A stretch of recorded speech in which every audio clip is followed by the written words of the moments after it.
Hi guys, this is Bill from Spencer1984.com with another update to the eX-Driver Caterham Super 7. And this is going to be a pretty short update because this has been a real busy week, but did get some more done, so taking a look at it. And first get the mocked up hood and wheels out of the way. Just got the hood taped together right now, otherwise the nose falls off of it. Wanted to get an idea of what it was going to look like. And the rear wheels aren't really held on a whole lot better, but they do kind of tuck underneath the fenders. And you can see I've got those cleaned up. So those are basically ready to go. Did have to shorten the axle stub on the back, which I wasn't expecting, but not a problem to do. But the bulk of the work from the last couple of days has been getting all the major components together. So first up, I've got the front suspension all together now. So now it's not quite finished. I still have to put the coilovers on, and I still have a few details that still need to be painted, like the centers of the brakes, the mounts for the sway bar, the supports for the cycle fenders, things like that. But it's all together. The steering works like it's supposed to. And overall, I think that looks pretty decent. And I've also got the engine and transmission installed.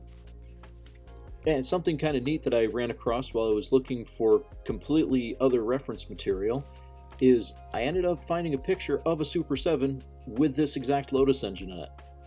So that was a nice affirmation. And speaking of, I very nearly had a panic attack when I noticed I left the wiper mounts on, even though this car doesn't have wipers. But then I noticed in the show, it does in fact still have those mounted on the cowl. So, crisis averted there. And then I went and I got the rest of the interior bucket painted up, mostly painted.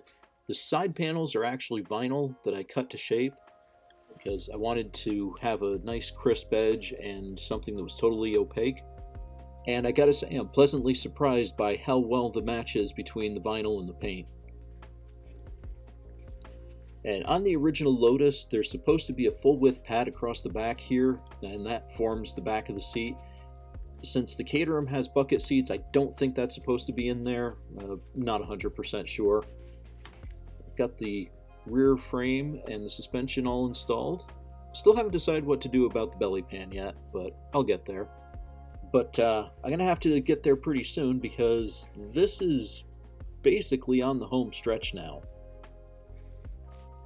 I still got to make the windshield and the roll bar, but other than those items, everything else is painted and ready to assemble onto what you see here.